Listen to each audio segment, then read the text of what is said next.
Hello everybody, how's it going? Welcome to Button Mashers, the podcast where we talk about video game news and video games that we like. And we just gush for hours. Yeah, we just chill for video games. I'm Chris. I'm Connor. And thank you for joining us today. We have like a really cool episode ready because E3 just happened. It's out, it's over. If you would like to hear our thoughts on everything that's been announced, All the good you stuff. can check out episode 2 on the channel or on the podcast feed on whatever device you like. SoundCloud, YouTube, iTunes. Yeah. All the good stuff. All the great stuff. All the good stuff.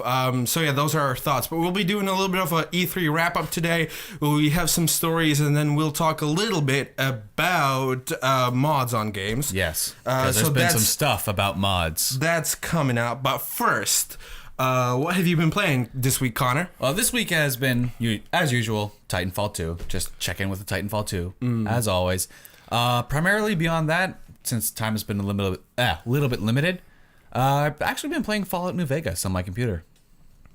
Oh, New Vegas? Yeah. So I haven't really... New Vegas is more of like a story-driven game. Is it different from the usual? Oh, yeah.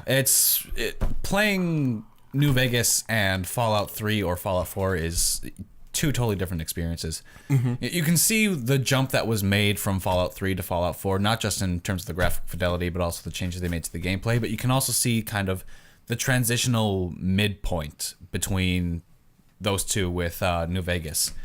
And that is very much a story-driven game. It's not... There's a little bit of give and take to everything. What's like a good comparison? What is a good comparison? No Bethesda game. No Bethesda game really fits into the spectrum of how this game really works. I think a good honestly, any JRPG where every story consequence, or I guess even a BioWare game, story choices and actions have consequences, but just in a massive open world where the character is just defined absolutely by the player. There's no pre-existing roleplay to go into. Mm-hmm. I recommend Fallout New Vegas. For those of you who haven't played it, it's a great time. If you didn't care for Fallout 3 or Fallout 4, but you still want this awesome open world RPG that lets you wander a desolate wasteland, this one might be up your alley. Give it a shot. I have a fun story with New Vegas. Go for it.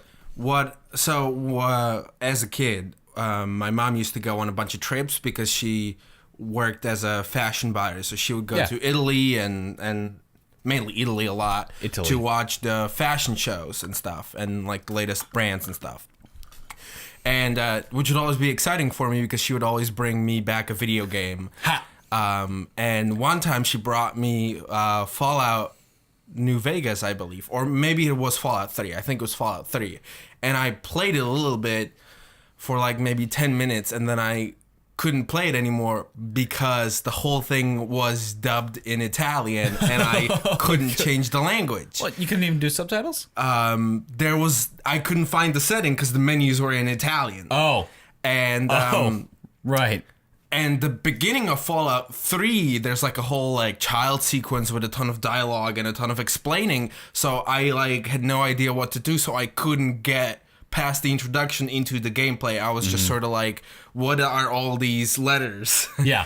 So that's my experience with Fallout 3, and then Fallout 4 I picked up and loved until I realized that it was over. Until I realized that Witcher was better. Yeah. Witcher is pretty much better. I actually didn't beat Fallout 4 because I honestly, as most of my time was spent building up my settlement. I was one of those people who really enjoyed that part. The crafting. Because I'm big on building up villages from the dust. That's like one of my favorite game mechanics. So you must have loved Dust in Elysian Tale if you'd ever played it.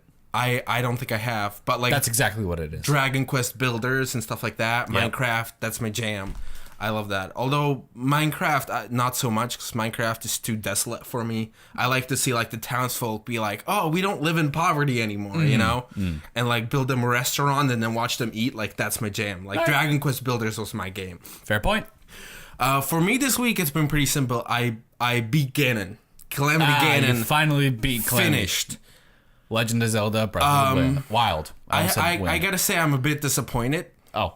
There's no New Game Plus.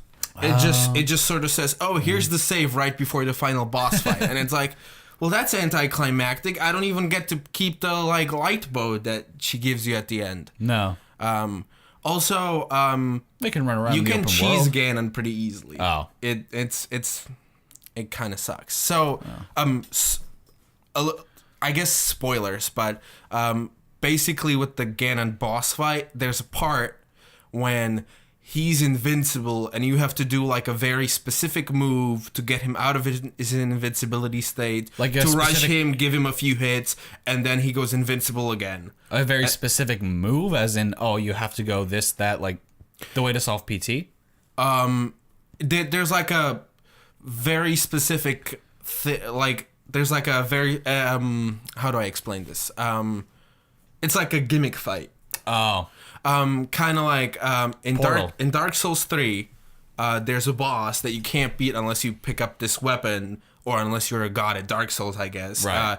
And you tornado him into a stun and then you mash him. I remember that boss, yeah. So it's kind of like that with Ganon. And then in phase 2, it becomes this really weird, easy cheese fight where all it is you get this bow and you have to hit the targets on Ganon's body as you're riding around on a horse. Mm-hmm. And unless you absolutely stop, Ganon won't hit you. He has one attack that just he does over and over again. That's it.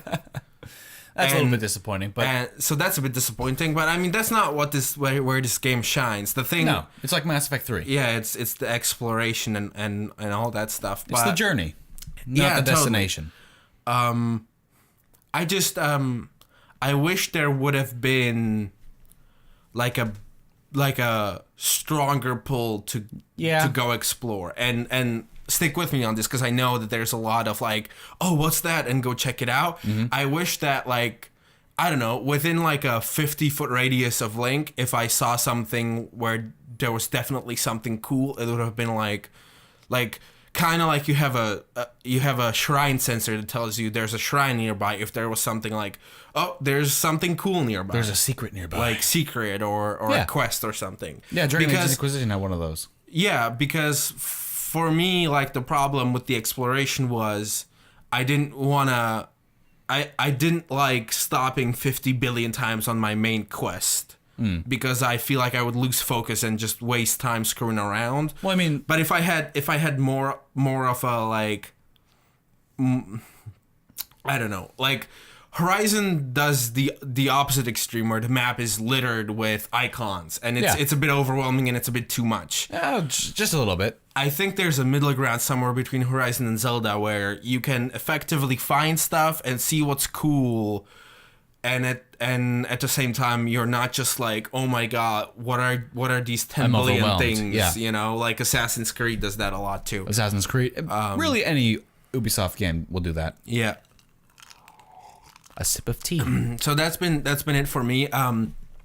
Honestly, I'm a little like frustrated with the Switch because now that I've beaten Zelda, it's a little bit like dry. Like I have snipper clips, but that you can't have fun with that unless you're with another person. Mario Kart is also really for couch stuff. Like single player media experiences, it's Zelda. It's a bit dry, you know. It's Zelda, and then you gotta Like- wait until some more stuff comes Yeah, around. The we gotta inevitable wait. Monster Hunter. Yeah, absolutely. And well, I don't even know if Monster Hunter is coming to the Switch. Well, not Monster Hunter World, but I think there's a Monster Hunter XX that got recently announced. right, the but Switch. why would I buy an inferior experience to Monster Hunter World? Well, we don't even know that that's going to be the superior experience I'm yet. just saying, with the hardware limitations, I don't think the Switch can pull off a Monster Hunter World experience. And also, I've never really gotten into Monster Hunter, so World seems like a good entry point. Fair point. You know. Anyway, Mario Odyssey is the big next one because that's coming up pretty that one. soon. I knew I was thinking of something. But you know, right now it's just a lot of waiting, and so there's a lot of nights where I'm like, oh, I could kill some time, play some video games. There's nothing really that I want to play though. You know? PS4, there's always something to kill with Right. PS4. Oh, that's another thing I've been playing is Rocket League. There you go. I've been playing that a bunch. There you go. A really sad thing happened to me the other night where, because I haven't played it in a long time, I got demoted back into Bronze League from Silver, so I felt like a chump because people have been See, this is why I don't play competitive style games. beating me all the time. I usually don't play competitive games either, but Rocket League, there's such a difference in skill between the competitive and the normal matches that the competitive matches are just so much more fun. I mean, different strokes for different folks. Right. Overwatch has the same thing. And when I played Overwatch, I played maybe a couple of matches in competitive, but kept on getting stomped. Maybe I should have stuck with it and tried to see what else I could find in the game. But no, I was much happier just doing quick play and finding the just I mean, playing to with each players his own, who were like fun. you're saying. Yeah. Alrighty. So that's what we've been playing. It's time to get into the news. The news. If I could open my phone with the news stories. Technology. All right. So we have an interesting interview with Microsoft. Hey. And them trying to justify the price point of the One X. Or, just trying to justify the One X at all. Yeah, justify the Xbox One X. If you haven't been paying attention, that's their new console, their new flagship console that they're going to be pushing. And we call it the One X because saying Xbox One X is just stupid and it's almost tiring. Bit of a tongue twister, to be honest. Yeah. So, in the interview, which comes to us via some news website, this app doesn't really say. Sorry about that. It should. Does it have an author? An interview conducted by Polygon at E3. Yay! Microsoft's Mike Ibarra, who's the corporate VP of Xbox and Windows Gaming. I don't know either. It might as well be Major Nelson. I have no idea. But this interview basically boils down to them saying if they sold the One X at the price of the PlayStation 4 Pro, they couldn't deliver true 4K. It would have to be like upscaling like the PS4 Pro does. Yeah, but instead of the $500 where it's true 4K and Minecraft in 4K. Minecraft in 4K with God rays. God, you gotta love the decisions of certain companies. And it's just, again, continuing from what we spoke about last week, it's confusing to me because I don't see a big demand for true 4K in the console space. Neither do I. Not at all. I think it's one of those things that just will slowly seep in, kind of like... it's just going to get there. Yeah, kind of like... into HD and Blu-ray. Totally. Like, it's what's now happening with the USB-C type connection. Oh, yeah. Like, it's slowly creeping its way into everything. And, like, 4K will slowly creep its way into everything. But doing this jump now, it just seems unnecessary because most people don't have 4K TVs. And I guess it's a nuanced product for the nuanced gamer, but... like we said last week, if you can buy a 4K TV, you don't need to spend another $500. You can clearly spend a few more thousand on a gaming rig. I actually looked it up on Amazon. I looked up what is like a price range for a 4K TV. The best I could find was $500 for a 4K TV. That was a pretty small size.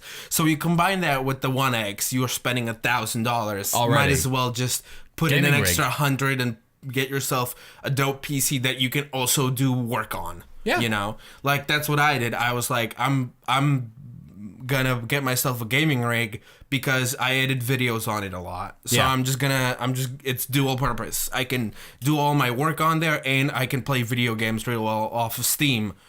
So I just don't understand this console. I don't get it. Yeah.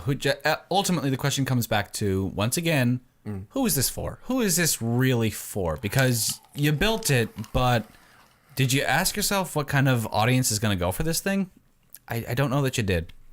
I think a couple of years forward, once the price drops, maybe. Maybe, but even then, it's like, still, by the time you have a TV that can use it, why spend something on an inferior product? Because in a few years, it's going to be out of date. Right. And it's also this whole, like, I think a large part of the casual gaming audience is the console audience. Oh, yeah. Because they don't want to mess around with settings, with 4K, with all this stuff. They want to press the on button on their controller and hit play. Yeah. And they just want to have fun with that. And, I mean, like, The thing that is, I guess, the one argument is that on unified hardware you have better performance because everybody can overall. go for one set of specs. It's unified worse performance, but it's unified performance, and you don't have to mess around with drivers and settings and stuff. Right. Some people just hate PCs. The Last of Us will always look as good as it looks on any PS4. I mean, some PS4s that'll look better because of the model, like the PS4 Pro. I'm sure it looks way better. Right. But for the most part, model to model, any game among any console is going to look basically the same. Yeah, I agree. Like PC will have the difference always, and that's the other thing is because PC is not iterative. You have a big initial investment, but then it's just replacing components. Yeah, you don't have to buy a new years. generation or whatever. Yeah, I don't know what Xbox wants to do with generations, but I guess phone generations. we'll see about that. Just like this. Yeah, I think you. Oh, there was also like a fun joke that I saw online, which is like, if you play the drinking game of take a shot every time they say 4K, don't do that, you will die. Yeah. On the Xbox press conference. That was a funny tidbit. That was, I was getting annoyed by the end of that. Yeah, it was getting a little crazy. All right, so here's an interesting tidbit about Next story, going back to E3. YouTube and Facebook confirm that Star Wars Battlefront 2 handily had the most views out of E3 of any game, of any press conference. That's not surprising to me at all. Star Wars Battlefront 2 was the #1 most viewed trailer and most popular game across all videos uploaded to YouTube with over 7.9 million views. Yeah. Second place is Super Mario Odyssey trailer with 5.5 million. Also doesn't surprise me. Yeah. So that's really interesting. And then Spider-Man is also kind of up there. You just had to slip that one in, didn't you? That was just their third screenshot, so I assume that's where those land. But it was interesting because I would have expected, like, I guess just watching the trailer, people get excited about Battlefront. There's a big audience for EA. Not only is there a big audience for EA, Episode 8 is coming out this December. So we're getting back to that mode of hype that we were in when the first Battlefront was coming out. It's Star Wars. It's more Star Wars. It's the next step in the story. Of course people are going to be excited. It's Star Wars is the only film franchise where the name is bigger than the lead actor. That doesn't surprise me at all. It's like not anymore. It's like one of the only ones where it's like it don't matter who's in this. It can make anyone a star because it's Star Wars. Okay, so I don't like sand. So that's. I really thought that. I guess I didn't know how many people watch these trailers. I would have expected much less of the casuals to join the E3 hype and all that stuff. No, everybody gets in on E3. Yeah, it was just everybody gets in on E3. Yeah. Alrighty. So, speaking of E3, next story. This is a bit of an E3 wrap up, just talking about some of the biggest surprises. A little bit of a nod to our last episode. From GameSpot. Hey! It doesn't have the author's name. I'm sorry, my app is being weird. It's probably, just a compilation of authors at this point. All right. And if it isn't, correct us. We'll fix it sometime. We're going to go down the list of these, just in case you missed E3. Any of the good stuff the from E3 E3 stuff that we did last week. We complained about E3 a little bit as being lackluster, but it was still a good E3. Absolutely. It was still fun. There was good It was stuff just there. not as great as the previous years. There was no mic drop moment until Nintendo did their thing, and even then it wasn't a huge mic drop. It's just like, we're Nintendo. Come on, guys. Yeah. Nintendo was the only conference that really had a big get hype moment, honestly. That was it. All right, so we're going to go down the list of these 12, and that will also sort of help refresh our memory when we're going to talk about the game of the show, in our opinion. So Shadow of the Colossus remake from Sony. It is actually a remake. I'm glad we got that figured out. It's right. The Studio Japan is actually making a remake, not a remaster, of Shadow of the Colossus. In that case, count me in as a little bit more excited than I was last week. If honestly, this rides upon if they include the colossi that were cut from the previous game. If they do, then this game has so much potential. Yeah. Then Yeah. I'll be really surprised as to how it does if that's the case. So that was definitely a really nice thing from Sony. I'm glad they stressed it's a remake. It's like the Final Fantasy VII remake. It's a Absolutely. different game now. Not a hugely different game, but a different game. As long as they don't fuck it up, I'm fine.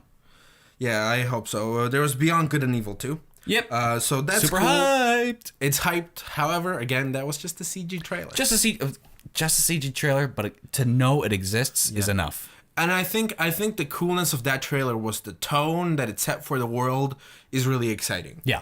It's a sci-fi world with fantasy talking overtones. animals. Yeah. That's real fun.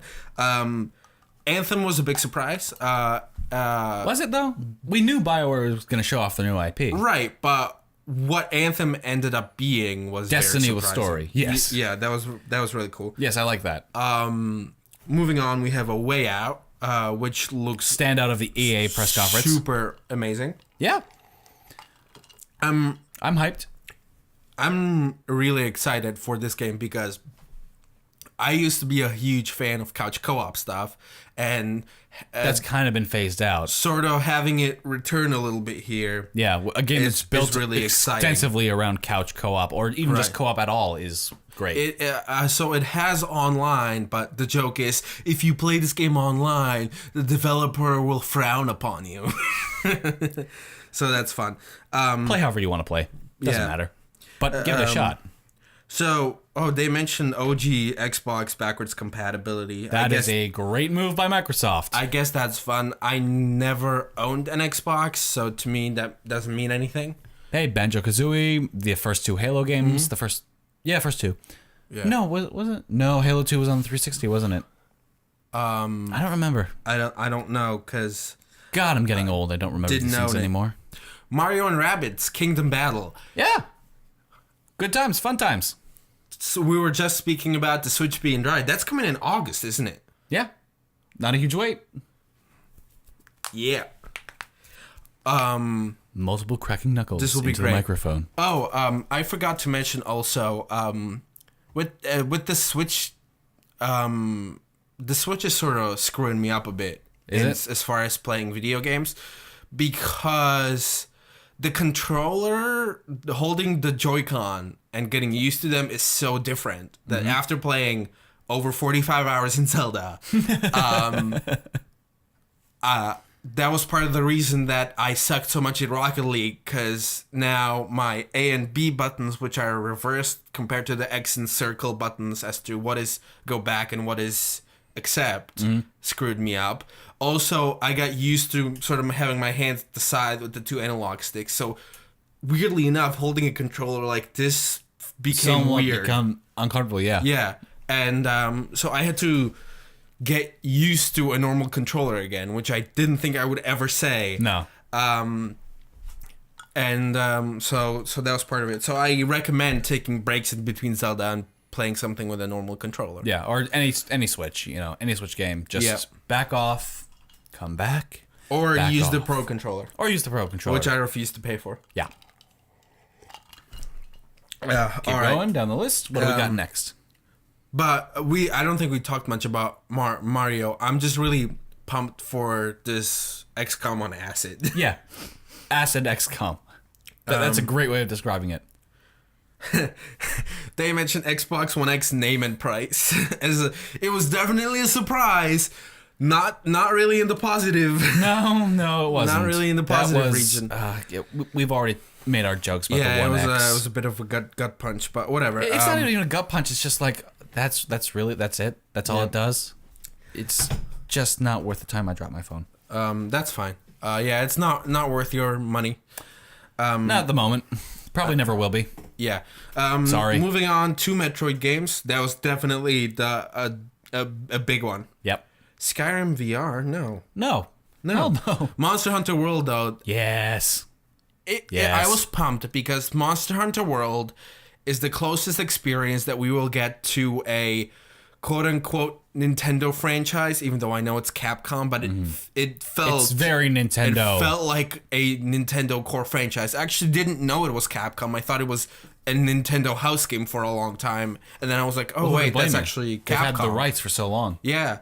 This simulated the feeling of within me of being like, oh, I could play my Mario on my PlayStation. You know, Yeah. this was a taste of what that would be like, and I'm all down for that. You It know? reminded me of the sensation I got when I first got like a DS, and then I had a PlayStation 2 at the same time, and I was so tempted to invite my friend over. It's like, we can play our Pokemon games side by side on the big screen, not knowing that those consoles don't work together at all. Oh no! But now with the Switch, you can. If you have a Switch and a 3DS and all that good stuff. If you have 2 Switches, 2 TVs, and 2 docks, which means chill out. Massive shill. Always shill. No, actually, don't do that. Never shill. Never shill. Only chill if you feel the hype regardless of the result. Like, I pre-ordered a Crash Bandicoot game because I know even if it will turn out to be absolutely horrendous, I will enjoy it. Yeah, probably. Moving on, Dragon Ball Fighter Z looks amazing. Yep. I from the Guilty Gear guys. I played the Guilty Gear XR Revelator game. Fantastic. My favorite fighting game. Absolutely love it. Dragon Ball could not have me more pumped. They say Skull and Bones. I'm just gonna go with Sea of Thieves instead. Yeah, Sea of Thieves, but Skull a and Bones better looks game. fine. It looks fun. Yeah, I mean, like we said last week, I love Black Flag. I love the Right. naval combat in that game. I think making a game out of that is a great But idea. but I like jumping in and out of the ship. I like spending Yes. my time on the island and I hope then there's a doing little- the diving and I hope then there is a doing the little bit of naval that, combat yeah. and switching in and out. I think just doing the ship battles, that's not enough for me. No. I wanna be able to walk around on my ship with the make crew. a pirate like, game.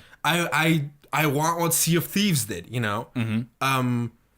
Which we'll get to later. Yeah, and like one of my favorite things that has been mentioned was, and Brendan Jones talked about this on the Easy Allies video, where he said you can go into your captain's room in the ship and you have a window and you can just you have a Watch. balcony and you Yeah. can be at the balcony and just be like, I'm a captain, and like.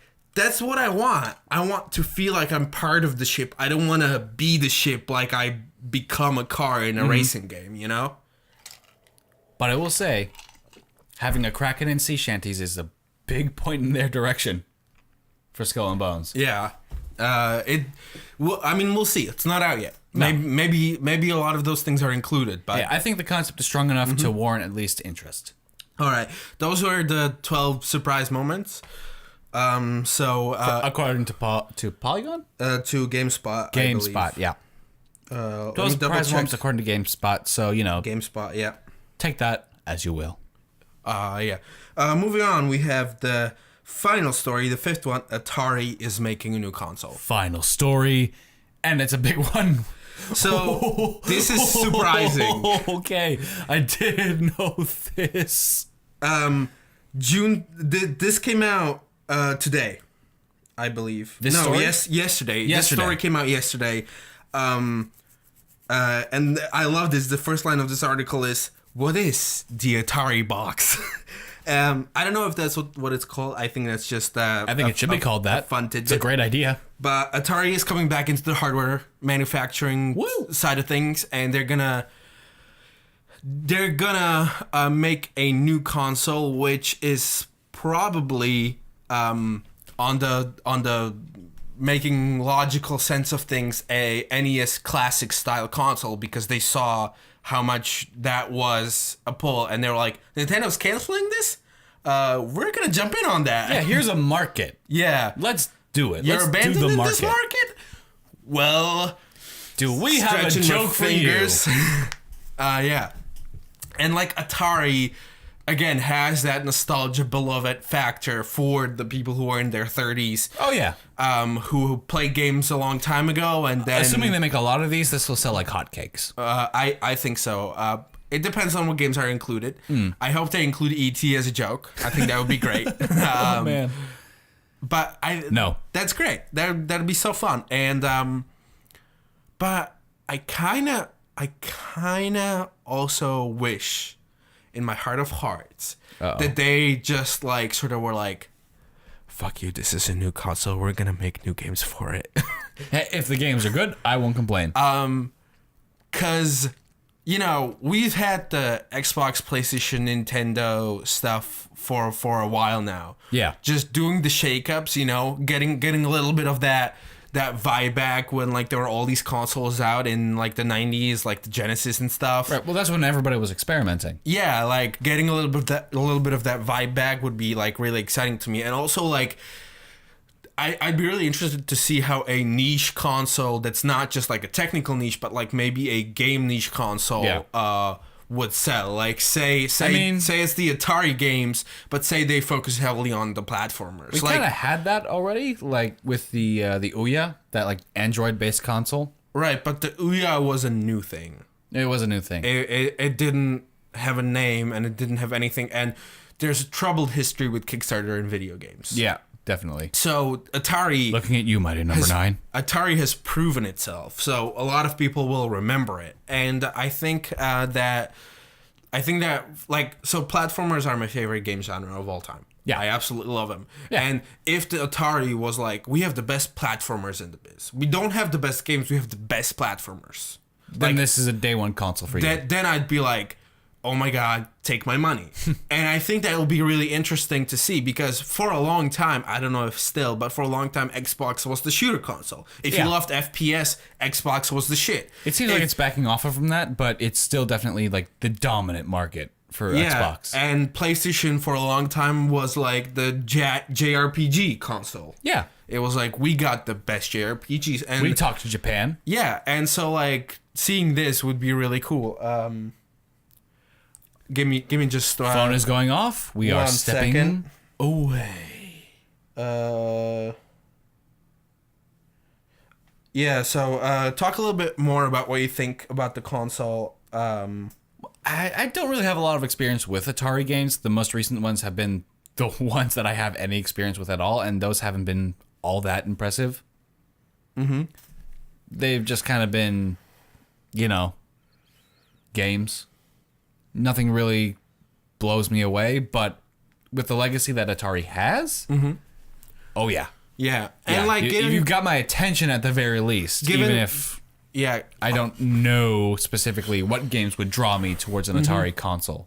I mean, like for somebody like me, the draw is in what was that time like when the Atari was king, and what were the games like? I'd want to explore the era sort of Atari. You know what I'm saying? So a time capsule. Yeah, a time capsule. And given the history of the Atari Flashback Classics games, I think that's what it's gonna be. Anyway, so that was our final story. So we're gonna move on to the topic of the show. Topic of the show: mods. Video game mods. And the way that publishers have been treating them. Because in just this past week, starting from E3 and then moving into, I think, yesterday, we've had two very, very different approaches to how a publisher perceives video game modifications. Absolutely. Interestingly enough, given what Bethesda has done, which is the Creation Club, where they embrace mods too much. They can paid mods. Yeah, where you can pay for mods. The line between mods and DLC is blurring. Yeah, it kind of is. Slowly but surely, you know what I'm saying? Which is, in a way, it's good, but in a way, it's also scary for the future. It is a little bit scary for the future because what if the Creators Club becomes something like what Steam Greenlight was? I don't think so. Bethesda has taken some precautions against things like Steam Greenlight. I hope think. So. God, I hope so. So what they do need is another one of those, please. Yeah, you can't just submit anything. You have to apply and be approved by Bethesda to be able to upload your stuff on the Creation Club. Oh, okay. They are also That's better. They're also going to be. So let me lay out some of the stuff. Yeah, you as a developer, you'll apply. they'll process you, and then you're allowed to post your stuff. Then once you have an idea for like a mod or something, you submit it to them, they review it. If they already have something like it, they'll reject it. You can't do duplicates. Oh, okay. Oh, and that's great. And you can't transform mods that are already there into something else, which will prevent people from downloading a mod, changing it a bit, and re-uploading it. Oh, that's great, actually. And then once your mod is approved, you'll make it while you're getting paid for your development of the mod. Then they take it in-house, they polish it, and then it goes up. At a certain point, this becomes a job. Right. The ultimate creative job. So that's the thing. You are basically on temp with Bethesda. This is huge for modders, because some modders that have done amazing work for free. And there's an argument on the internet, because the internet loves things for free, that says mods aren't worth enough to be paid for. And it's like, dude, somebody's spending hours and hours of their work on this. Throwing them $2, I think, is fair, at least. Like some mods I could definitely understand. Like right. The silly ones, and the one, not even just the tiny silly ones, are, I don't think, worth a huge amount of money. But that's why, you can still probably modify. I think for free. Bethesda, and don't quote me on this, I'm not certain, but I think they plan to release them in packs. That would make sense. As a business decision, I think that would make a lot of sense. I think like the big mods that people really like may get a standalone thing. Like the full game conversions? Right. But I remember like Skyrim, I got this mod which was like, oh, we're going to give you like 50 new spells. And it was gigantic. And like now you could do crazy things. Like they had like these long range sniping spells and stuff for Skyrim. Jesus Christ. And like all this new stuff, and like you could buy the spell books in the store, and they also did the thing where like, so in the skill tree in Skyrim you can focus on I think 5 different types of magic. 5, 6 maybe. Yeah, they had spell solutions for building each tree, because if you dumped all your points into healing, you couldn't really do much. Because you had no offense, defense, you would die. You were a healer. Yeah. So they were like, oh, there's offensive spells now for people who dump all their points into healing. That's actually really helpful. And stuff like that, which was really cool. And it's like, that was kind of a big chunk of a game that I just got for free. And I didn't think about it because it's the way it's been. But now, I sort of do feel like I would have paid $3-5 for that. Well, I mean, if it's quality work, it's worth it's worth money. Absolutely. So I think that's fair. I think it's good to pay. I do think that modders pay deserve those a reward people, and for their hard work. I think it's good. So it's sort of becoming like DLC more than mods. But the question is, how long is it before the Creation Club gets like a season pass? I'm worried. I'm not even worried about and the season pre-order pass. bonuses. I'm worried about. So the thing I'm worried about is, are we still gonna have free mods at all? I hope so. That's the thing I'm worried about. Is I hope it's not paid mods exclusively, because, some people are hobbyist game developers who just want to be like, oh, I want to make a lightsaber and just release it for free, and this is just fun for me. I don't want to do this as a job. I don't want to get paid for it and go through a process. I just want to release it. Right. I just want to have fun, and I want to make something that I think other people will enjoy. And I hope that remains to be the case. Yeah.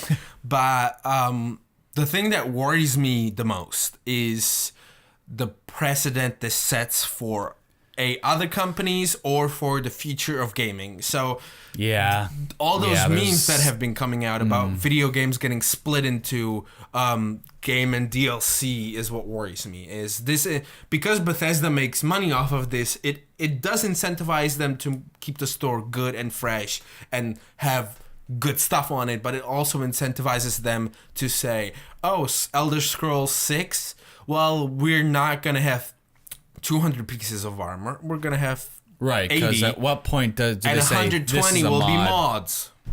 Mods. Yeah. They might outsource some of their work to these modders. I mean, on one potentially. hand, that could work out really well because they would make it better. I hope that they don't take it as an excuse to not release a completed product. Yeah, I'm worried that this will keep them from packaging a full meaty game into the $60. Yeah. And not to sort of microtransaction their gear and stuff. Their gear or other parts of the game, like other areas. Right. Imagine if they do what they said, what you hope they're going to do for Elder Scrolls 6, and it's just like, okay, we're going to do each region.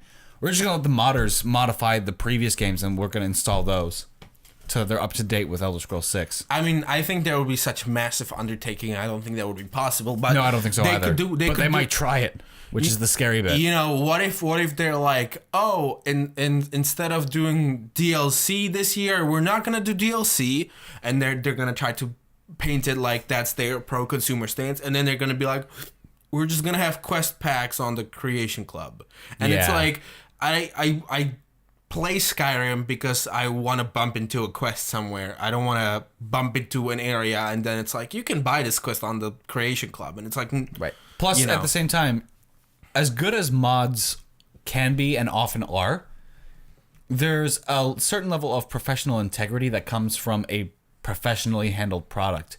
Mm-hmm. I, am not a huge fan of Skyrim, but I loved the Dawnguard DLC for its story, its characters, and for the voice acting. Yeah. You're not going to get those from a mod unless the modder happens to know people who are in that kind of business. I mean, and this is largely speculation, and I realize that, but I think it does worry me if they say, well, let's just not do this much and leave it to the Creation Club. Yeah. And I guess, the counter argument would be that, oh, well, if they implement it wrong in a certain game, don't buy that game. But I don't know. I want a good, full, complete Elder Scrolls. Yeah. That's ultimately what we all want. Just right. A solid, well-done RPG. So I guess right now I don't have a problem with it yet. But it worries me if... The possibilities to go wrong are worrying. Yeah, and, if this is a big success, then, I guarantee you that EA will jump on the bandwagon and hell yeah, and it God won't be have mercy as interesting or even pro-consumer. Yeah, God have mercy for however pro-consumer this might be. Yeah, and like EA already does their early access thing for $5 a month, which is like okay, I guess, because you get something for your value. I'm just like, I'm getting subscription fatigue, man. I don't want to. Can we just not nickel and dime me in every game, please? I don't need to subscribe to every game. Can I just subscribe to your service and then we can call it a day? Yeah, can I just have... Yeah. Can we just subscribe to Button Mashers and please subscribe to Button Mashers. Yeah. Shameless plug. That's what I'm worried about. So I'm worried about the trend that DLC has been having and if this will make it worse. Because it does incentivize Bethesda because they make profit off of these to split some of the content that they planned for the base game into mods and DLC. Yeah. So that's worrisome. But yeah, hey, I mean, we'll see what happens, Did you have anything else to add to that?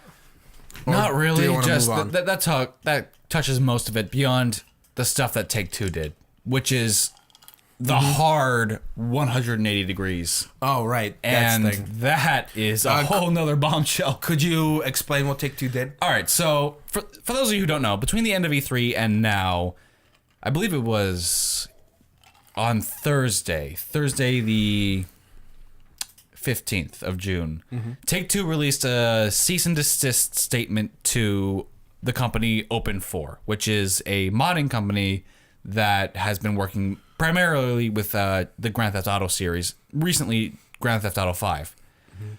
The reasoning behind it is allegedly that they wanted to prevent mods that would create cheating in Grand Theft Auto Online, GTA 5's online component. And while I understand that reasoning, it doesn't make sense when you consider the fact that Open4 never made mods for the multiplayer. They did it exclusively for the single player, and they played by the rules. They always had their mods doing exactly what Rockstar and Take-Two wanted. And yet, because they were the biggest name, because they're the one that everyone on GTA with PC used for mods, it's like, okay, take them down to send a message. Yeah, that's the thing is Rockstar themselves have promoted mods. They constantly promote the mods from anything that they like. What's the software? It just Open4. slipped my mind. Yeah, Open4. They've promoted it. So this is obviously a Take-Two, marketing people decision. And Jim Sterling has done a great video about this. I highly recommend it. If you subscribe to Jim Sterling or have heard of him, go check him out on YouTube. He's got a great Jimquisition episode that goes into more detail than we will. Not that we need to give him subscribers, but that's a big source. Always plug the Jim fucking Sterling son. Yeah, thank God for Jim. But I wonder if the cease and desist is Take-Two's gut reaction to the Creation Club and saying, "Hold on, we could make money off of mods." I would not be surprised if that's exactly where it was going. Because they probably saw Bethesda's Creation Club and they were like, cease and desist those guys immediately. Because we can do this now. We can do paid mods as well. And we can get away with it. And that's the future that I'm worried about. Mm-hmm. That's what I'm saying is because no free mods ever. I doubt that's what Bethesda's going for, but that's definitely what Take-Two is going for now. Yeah, and Take-Two might not internally develop and polish this. Hell no. Why would they? There might be a green light for GTA situation. And that would ruin the game. Yeah, absolutely. And what about Red Dead? I mean, I don't know about Red Dead. Red Dead 2, when it comes out, clearly there are going to be modders. There's always going to be modders. Mm-hmm. What if that's the direction they go in? And it's especially green light interesting. For Red Dead. No, don't do that. It's especially interesting with Rockstar's games because one of the selling points of that game and one of the reasons so many people buy it is I want to get a mod where I become Superman or Iron Man or the Hulk. There's so many great mods for GTA 5. Absolutely. And so with that said, how this will affect game sales will be interesting. Oh yeah. Watch Take-Two stock plummet. Right. Especially because they know they can get away with microtransactions. Right. And it's, microtransactions are microtransactions. Those are part of the industry. They know they can get away with it with GTA Online. Mm-hmm. How much money do you think they make a month off of just like buying the GTA currency? I don't know off the top of my head, but if you Google it, the numbers are insane. Yeah, it's a big number. But yes, given the recent interviews with Take-Two and them saying, "Hey, we should be able to make much more money per consumer." I definitely think that they saw Creation Club, and again, though, this is speculation on our part. We have no evidence to suggest this, but just a gut feeling. It doesn't seem unreasonable. No, it doesn't. For them to see Bethesda and say, we can do this. Yeah, and we can do it with half the effort because it's GTA. We have GTA. We need to do this now. Yeah. We need to make more money off of GTA. Yeah. If that's the case, I hope it's not. I really hope that they did it with the best intentions. I don't believe it for a minute. So let's do some closing thoughts. Closing thoughts for me would be, I hope Bethesda's Creation Club is how they market it. Oh, yeah. Because if that's the case, I am on board, and I will be happy to pay a few bucks for a mod. I would be more on board than I was before when I was just like, okay, it's just paid mods. But, okay, so they pay the modders. They ensure that the mod goes out with as much polish as it can, considering Bethesda, and they give it that professional sheen, then, yeah, I'm more on board with it than I was before. If it's what we are afraid of with Take-Two, if it becomes like Steam Greenlight for Skyrim, nope. I'm done. I don't think the Greenlight situation is a danger to the Creation Club. I think that the danger will be with their upcoming games, how heavily they rely on the Creation Club to be fun. Yeah. So we'll see about that. Right now I'm on board, but I guess the proper term is I'm cautiously optimistic. Yeah. I would err more on the side of caution than optimism with this one, because it's always a slippery slope. And as for Take-Two, go fuck yourself. Alrighty, let's talk a little bit about E3, and E3 game of the show. Game of the show. Chris, your game of the show. So my game of the show is Spider-Man, 100%. Shocking. If you've seen the E3 episode 2 of Button Mashers, you're not gonna be surprised. But I'm not. for me, it's a little bit of a Crash Bandicoot situation. You're gonna love it even if it's terrible. Yes, but also it's the neglect that's been happening. Just like the neglect that's been happening with Crash Bandicoot from Sony. There's been a carelessness and a greedy attitude towards Spider-Man that has left its fans very sour over the last few games, with gimmicky movie tie-ins and half-baked releases and stuff. Yeah. Bonds Through Time was not great. The Amazing Spider-Man games were not great. Yeah, they were Shattered okay. Dimensions was decent.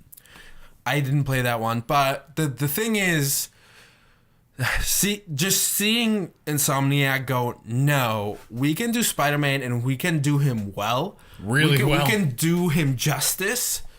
That just fills my heart with joy. You know, it's there.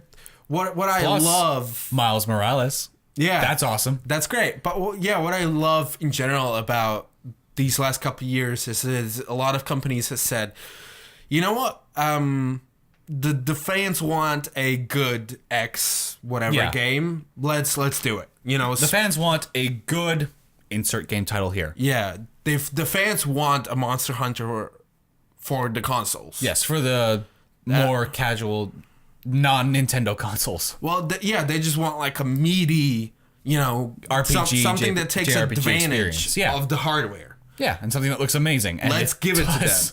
You know, people really like some of the PlayStation classics. Let's redo them. Yeah. You know what? People really like Metroid. Here's your Metroid. Metroid Prime 4. Like, Everyone loses their minds. For me, Spider-Man is the embodiment of that. The way that game looked, the way that game, it just feels good in my bones. I want this game now. I wasn't impressed until the traversal system started up. Now I'm really looking forward to this game. And yes it's not all going to be just set pieces and quick time events. Of course it's not going to be all that. I think this has the potential to be something really special, but it's not my game of the show. For as impressive as it was, Yeah. I like Sea of Thieves more. Sea of Thieves is your game of the show? Sea of Thieves is my game of the show. Interesting. I would have thought you would have either went with like Anthem or like some Nintendo stuff. Those were also really good. And, you know, I had a great time with Nintendo. Anthem looks really impressive. It looks like the Destiny that I always wanted. But Sea of Thieves, just that game, I watched it and it just looked like so much fun. Right. It's the pirate game that people have always wanted, a pirate game like this. Right. There's hype and then there's doubt. And I think like the Spider-Man game, to me, the doubt has been cast aside once people saw the gameplay on the show floor. And like Anthem, we still aren't sure. Right. We've had one 6-minute trailer. Like Metroid, we've seen the title screen. It's probably gonna be great, but we haven't Metroid. seen much, you know. Metroid will probably take the crown next year. Probably. As soon as they show off some gameplay, it's like, okay. Yeah. Okay. Yeah. Absolutely. And yeah, Sea of Thieves, the Even though we doubt knew is about it- minute. Yeah. Even though we knew about it, to see this gameplay, this showed me exactly what I wanted to see from Sea of Thieves. Because previously it was just pirates and ship battles in a big open world that was just not interesting. Now I see that there's stuff to do in the environment and sailing, and it's more complex, it's more innovative. Okay, maybe not innovative, This but is- it's better looking and more fun looking. Yeah. By God, I want this game. I'm knocking stuff around. My excitement is killing the table. I'm sorry about the audio listeners for the table hits. Yes, I just slammed the table a few times and our mics fell down. This is the AAA version of Guns of Icarus, which Yes. is like, give it to me. Let me have it now. I want it now. Guns of Icarus is already fun. The only thing that worries me is how their matchmaking system will go, because you need a good tight-knit crew to enjoy this game. Oh yeah. So This game will be really fun to play with friends. Oh yeah, And it's a good thing we have those. I am so pumped to play this with you. You have no idea. It's going to be great. We're going to get all our friends to buy this game. Yeah. We're all going to play it. And you know what? It might give you the chance to play games online and meet new people. Absolutely. That was so much fun about the early years of Xbox Live and, PSN and all the great things. It went so well, and you could genuinely make some connections. I hope that's what Sea of Thieves is going for. And I think that, Same. Connect games notwithstanding, Rare's pedigree speaks for itself. So Yeah. I'm in a good place with Sea of Thieves. That's my game of the too. show. Spider-Man, excellent choice. But yeah. Yeah, Pirates. I'm really pumped for that game as well. All right, those are our E3 game of the show picks. Let's move on to releases. Let's do some for releases. the week of July. Not July. That's next month. June 18th, 2017. I have them on my phone here, so Yep. bear with me for just a moment while I pull them up. Yep. Now this is all coming through IGN's release schedule for this week. So, going to filter out most of the mobile games. Don't really think we need those. No, Don't really want to talk about them. we don't want to sit here for another 6 hours. Nope. But that being said, the first game on this list is actually for the Switch. Cave Story Plus, coming out on Ooh. June 20th, 2017. Neat. So, I don't know if you ever played Cave Story. I have not. It's a platformer. It's like a Dungeon Delver platformer. I'm diving into the Shantae game that's on the Switch. Oh, there you go. That's actually really fun. Yep, and let's look at the description real fast. And it's basically Cave Story, it's just a port. Okay. Cave Story takes you into a rare world where a curious race of innocent rabbit-like creatures called Mimiga run free. You wake up in a dark cave with no memory of who you are, or where you came from, or why you're in such a place. Uncovering Mimiga Village, you discover that the once carefree Mimiga are in danger at the hands of a maniacal scientist. Their only hope rests squarely on the shoulders of a quiet, amnesiac boy who can't remember his own name. Take control, learn the origins of this world's power, stop the delusional villain, and save the Mimiga. And through IGN, they scored it when it originally came out on the Wii and the 3DS, 8.5 out of 10. Sounds neat. Sounds neat. I think it's worth a shot if you're like Chris and you like platformers. Go Yep. for it. Next up on PS4, we have Nex Machina, which I took a look at earlier, and it's a top-down shooter. It's a fun arcade top-down shooter. Not a huge press release, but it might be good. Okay, keep going. Linux gets Dungeon Defenders 2, also on June 20th. PC gets Valkyrie Drive. Hold on. Bikuni. Did you just say Dungeon Defenders 2 on Linux? Yep. Great game. Pick it up. It's free. Yep, grab it. It tries to push you into microtransactions. You don't need it. Just Nope, just ignore play it. him. Just try it. Go It's for it. fun. Valkyrie Drive Bikuni. I don't know what this is. I can't pronounce that. Can you pronounce that? That's a bunch of letters. That's a bunch of letters that make a word. That releases on June 20th, 2017. If you know what that is, cool. good luck. Arctica Point 1 releases Q2 2017 on the PC. I don't know what that means. I mean, I know what Q2 means, but I don't even know what this game is supposed to be about. Let's read it. From the creators of Metro 2033, Metro Last Light, and Metro Redo comes a new version of the Apocalypse. Arctica Point 1 is a highly immersive, action-packed first-person shooter designed for play with virtual reality technology. Oh. Well, they've made good games. Nearly a century in the future, the world has fallen into a new ice age in the aftermath of a silent apocalypse. Only the equatorial regions are still habitable, yet pockets of humanity survive in small numbers all over the planet, hanging on to existence in the resource-rich territories to the north and south. Resources that everyone wants to control. Protect the colony in the wastelands of old Russia from raiders, marauders, and strange creatures. Be the savior, give humanity a second chance. It's Metro in VR. Yeah. The world sounds neat, so if there's a lot of cool looking vistas in this apocalypse, I'd be down to try it at a Best Buy because I don't have a VR. Yeah. Okay, so next up is Nex Machina again on PC, Dungeon Vendors on Mac, Dead by Daylight on Xbox One and PS4. That game looks like a fun game. For all the gameplay I've seen of it, my PC is not powerful enough to run it. If I can get it on console, Is this kind of like the Friday the 13th game? a little bit, but it's got a little bit more polish. That's the best way that I can put it. I wonder, because so many people have jumped on the Friday 13th game now, if there'll be much interest, if they won't get cannibalized by that game being out already. I hope not. I mean, it's got obviously the name recognition of being Friday the 13th, but Dead by Daylight is a fun game. It's got a lot of variety with all the different creatures that you can play as and how the maps interact with the survivors. I think it's a game that's worth a shot. Just a quick thing about the Friday the 13th game. I don't know if I've talked about the way that the microphone system works in there. No. Basically, it's like a proximity thing. So if you have your microphone on in the game, depending on how close you are to other players, they can hear you. Oh, so it's like Ark, but actually in a fun game.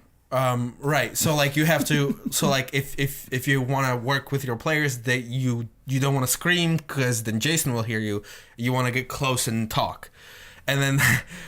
One of my favorite things I've seen online, one of the players was playing as Jason, and he turned his microphone on, and he was playing Kool and the Gang Celebrate. So as Jason would get close to you, it would be like, "There's a party going down out here," and then he murders you. That's great. I love that. It's so funny. Love it. If you can find a video of that, find a video of that. That's gonna be that's good. That's fun. Ew. Absolutely love it. All right, let's next keep up, going. we have on the PS4, re-release from PC, Cryptark. Cryptark is a 2D roguelike shooter that challenges players with boarding and neutralizing procedurally generated alien starships to earn income for their privateering enterprise. Purchasing improved equipment and weapons to tackle more dangerous targets, but be cautious as failure will result in a loss of investment and profit. The decaying alien arcs will defend themselves from intruders with a wide arsenal of cyborg monstrosities, robotics, and security systems, all obstacles that must be surpassed to achieve victory, the destruction of the ship's central core. I'll be honest with you, at this point, if a game reads procedurally generated and it's not Enter the Gungeon, I'm out. Yep, basically. Next, God Wars Future Past on the Vita. I don't know. Let's find out. wait, God of War? God Wars. Oh, damn it. It looks like an anime tactical RPG. Yep, that's exactly what it is. I got bamboozled. But it's also on the PS4. Yeah, but it's on the Vita. Vita, cool. For this guy. My two other people who care. best handheld ever made. I thought that was the Challenge Switch. me in the comments. Go for it. The Switch is fun, but you can't beat the form factor on the Vita. It just feels so good to play. Okay. Let's see. We have Runbow Pocket on the 3DS. It looks like a Tower Fall ripoff. Oh, no, it's not even that. It's a platform racer with a unique art style and a never-before-seen color mechanic that will keep you from running back from... What? You can't just say a never-before-seen color mechanic. I don't know what that means. What is it? I don't know. Apparently it's... Yeah, it's just... It was out on the Wii U and the PC. So if you have either of those systems, pick it up and let us know what that's like, because I don't know what a color mechanic means. Hey, you know, this game is jam-packed with innovative gameplay When it and says characters. color mechanic. Hey, you know, this game has a large map, and, you know, it has weapons in it, so that's fun. Yeah. It's like, what? What are you talking about? Let's see. Let's keep going. That ends the June 20th releases. Next up on the 21st, we have Chess Ultra on the Xbox One and the PS4. Why are you playing a video game chess? Why are you not playing actual chess? Just Maybe it's got a neat twist. Maybe it's like your Tetris Jenga. Yeah. Or Tetris whatever it is that you played recently. Puyo Puyo Tetris. Puyo Puyo Tetris. Yeah, that's one. Yeah. Nope, it's nothing like that. It's just a chess game. I mean, Skip. just get a chess game on the iPad. Like, what are you doing? Or get an actual chess set. Yeah. It can be a cheap one. My favorite tabletop thing, I recently tried Tabletop Simulator. Highly recommend it on PC, on Steam. It's really fun. It's just a table with physics, and you can play any board game you want. All right, that's the 21st releases. On the 23rd, Yeah, let's keep going. Get Even on the Xbox One, the PS4, and the PC. A new breed of first-person action game, Get Even subtly removes the classic division between single-player and multiplayer experiences to unfold two links. Oh, God. Oh, Jesus. The game's plot revolves around the memories of its central heroes, which have a dramatic effect on how the game progresses. So, Persona. The route the player chooses to follow determines their personality as the game unfolds. Persona. The carefully crafted storyline mixes elements of thriller and horror with exploration. Persona. As these personality traits are revealed, the merging of single-player and multiplayer events tighten. Oh, boy. Please don't be like Brink. Please don't be like Brink. When players embark on a single-player mission, others on the network can join the quest as enemies, so the player never knows if their opponents are CPU-based or human. This suspense further heightens the player's feeling. I'm getting disappointed just reading this. This is a massive risk, and I don't know how it's going to pay off. This feels like half of the description could be applied to like half of the games that are out there, and also the other half is like, hey, do you want to be trolled in your story? Here you go. Yeah. All right. So we'll skip that. Ever Oasis on the 3DS, also on June 23rd. Ever Oasis is a daring new adventure that expands on everything about RPG fans love about the genre. As a chosen seedling, it's a 3DS game. Do we need to do this? People have 3DSs. All right, keep going. All right. As a chosen seedling, your mission is to build a prosperous oasis. I can't read today. Prosperous oasis by working with your partner Izuna. Meet an ally with members of other tribes to complete your mission while battling against the chaos threatening peace in the desert. Battle enemies in real-time combat as you switch between 3 party members and explore a savage desert. Forage for materials in caves and puzzle-filled dungeons to earn duodems, which are used to grow new shops and even grow gear. All right. Cool idea. Mobile games. Skipping. Secret World Legends on the PC on the 26th. Just hold on a second. Some of these games need to learn how to paint a goddamn picture. Yeah. Like, it'll be like, here's terms for gameplay mechanics. And, it has a colorful art style. And it's like, just give me a scene. Give me something so that I have a image. Uh-huh. Jesus Christ. Let's keep going. Whatever. So Secret World Legends. This will be the final release that we cover today. Mm-hmm. Secret World Legends is a relaunch of the action RPG Secret World with completely revamped combat, a newly designed progression system, and updated visuals. This sounds good because I actually thought Secret World would have been good if it had been designed better. It looks like this is exactly what we're thinking of. Yeah. And I like seeing developers who are doing this. Like Evolve had that before it got shut down, where it just got redone. Yeah. See, that's a nice short description. Yeah. I'm on board. I don't want to know half this game's story. Just give me something basic. Yeah. So there's Alrighty. the releases for the week. Secret World, I guess. Looks cool. Looks good. Get Even sounded promising for 2 seconds and then got dumb fast. It's a bit dry because E3 again. Well, it's the summer months. There's not going to be much in the way of game releases, but get ready for Steam sales. Oh no, don't remind me. I'm gonna have so much for my wallet. Yeah, my wallet is just like, I'll see you later. Bye. For the audio listeners, that was my wallet flying away. Yes, Chris's wallet has now flown out of his pocket and is leaving the room. I've been actually thinking about this. I need to like set up a separate spending bank account because it's been getting dangerous. That way I can always know like, oh, this is the money that I have left on this card that I can spend if I want something. Mm-hmm.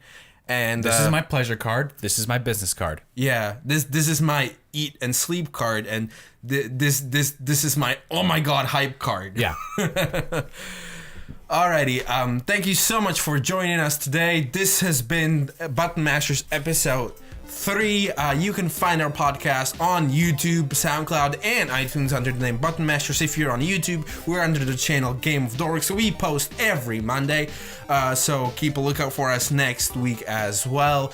And you can find us on Twitter. I'm at the Vanilla Chris. And I'm at Connor A. Hamme, Hamme. So yeah, that's been the show for today. Thank you for coming. Stay beautiful. And we will see you next week. Bye. Bye-bye.